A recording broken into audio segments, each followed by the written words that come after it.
ગુજરાતમાં નવરાત્રિની વિધિવત રીતે પ્રારંભ થઈ રહ્યો છે. સમગ્ર વિશ્વના સૌથી મોટા ડાન્સિંગ ફેસ્ટિવલના આયોજનના પગલે દેશ વિદેશથી ગૃહ રાજ્યમંત્રી હર્ષ સંઘવીના ગુજરાતીઓ અને દેશ વિદેશી નાગરિકો પણ આવી રહ્યા છે. જોકે ગરબા 12 વાગે પૂર્ણ કરવાનું પોલીસ કમિશનર દ્વારા જાહેરનામું બહાર પાડવામાં આવ્યું છે.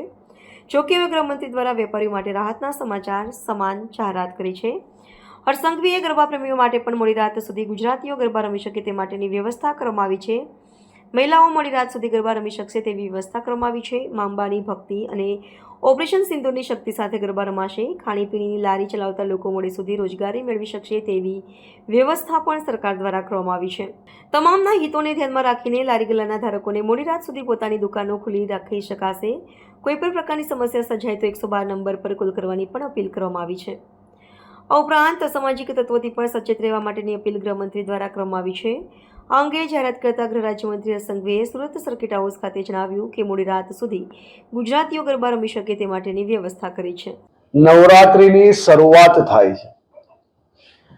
માં અંબાની ભક્તિ, ઓપરેશન સિંદૂરની શક્તિ, આત્મનિર્ભર બનીએ નસ નસથી મોડી રાત સુધી ખેલૈયાઓ ગરબા રમશે પૂરા હકથી.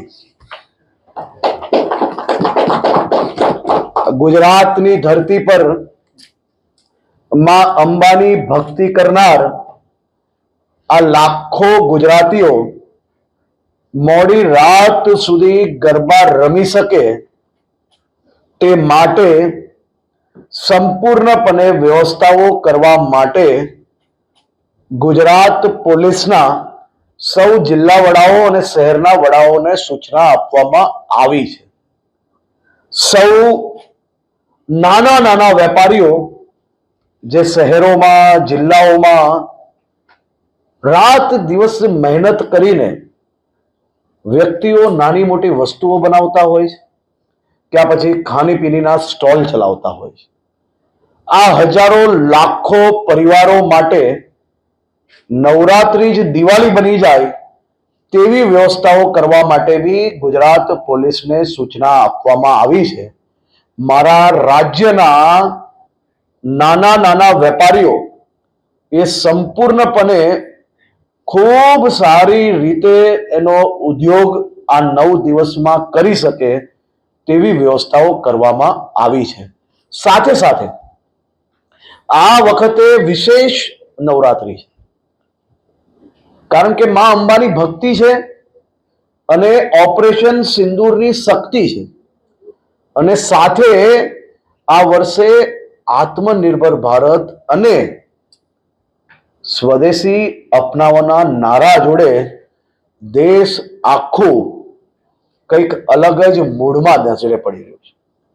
મને પૂરો વિશ્વાસ છે કે નવરાત્રીના સૌ આયોજકો જે ખાસ કરીને કોમર્શિયલ આયોજન કરે છે તે સૌ લોકો ગરબા રમવા આવતી મારી બહેન, ભાઈઓ અને પરિવારજનોને જે વ્યવસ્થાઓ છે એ સંપૂર્ણપણે વ્યવસ્થાઓ ખૂબ સારી રીતે કરશે. વ્યવસ્થામાં કોઈ બી પ્રકારની ઢીલ એ ચલાવી લેવામાં નહીં આવે. કોમર્શિયલ ગરબા માટે એને બધી જ વ્યવસ્થાઓ સંપૂર્ણપણે કરવાની રહેશે. અને સાથે સાથે આપણા રાજ્યની સંસ્કૃતિ, માં અંબાના ગરબા અને નવરાત્રીના આ 9 દિવસ જ્યારે લાખો લોકો માં અંબાની ભક્તિમાં આવતા હોય છે, ત્યારે કોઈ બી પ્રકારની ભક્તિને ખલેલ પહોંચે તે પ્રકારના ઘટના કે એ પ્રકારના ગીતો એ ચલાવી લેવામાં આવશે નહીં. આ આપણી સંસ્કૃતિ છે અને આ સંસ્કૃતિ આપણે સૌએ જાળવી રાખવી એ આપણી જવાબદારી છે. આપ સૌને નવરાત્રિની ખૂબ ખૂબ શુભકામનાઓ, અને ખેલૈયાઓ પૂરા મનથી ગરબા રમી શકે તેવી વ્યવસ્થાઓ આપણે સૌ લોકો સાથે મળીને કરશો. સૌ લોકો પૂરી શક્તિથી, પૂરી એનર્જીથી ગરબા રમવા જાઓ. કોઈ બી પ્રકારની ચિંતા કરવાની જરૂર નથી. આ બધી જ સમયની વ્યવસ્થાઓ આપણે લોકો કરી રહ્યા છે. પરંતુ મારી બધી જ બહેન દીકરીઓને ખાસ કરીને વિનંતી છે કે કોઈ બી જગ્યા પર નાની એવી બી તકલીફ તમને નજરે પડે તો હવે તમારે 100 નંબર કે 108 નંબર કે એવા નંબરો પર કોલ કરવાની જરૂર નથી. તમને નાની એવી તકલીફ પડે કે તમે એક્ટિવામાં ગયા છો અને રસ્તામાં એક્ટિવા બંધ પડી ગયું ને હવે ઘરે કઈ રીતે પહોંચશો, તમારી બધાની જ સેવામાં ગુજરાત પોલીસ ઉપલબ્ધ છે. કોઈ બી તકલીફ પડે તમને માત્ર એટલી જ વિનંતી છે, વગર વિચારે 112 પર એકવાર માત્ર જાણકારી આપી દો, જેથી અમે ઝડપથી આપની મદદમાં ત્યાં પહોંચી શકીએ. આપણે સૌએ જ્યાં જઈએ છે, માતા પિતા પરિવારજનો અને આપણા મિત્રોને એની સંપૂર્ણ માહિતી હોવી જોઈએ. એ જ પ્રકારે આપણે લોકોએ સંપૂર્ણ વ્યવસ્થાઓ અને વ્યવસ્થાઓમાં કોઈ બી ગેરવ્યાજબી લોકો એ ફાયદો ના લઈ જાય એ પ્રકારની વ્યવસ્થાઓ આ વખતે આપણે ગોઠવી છે.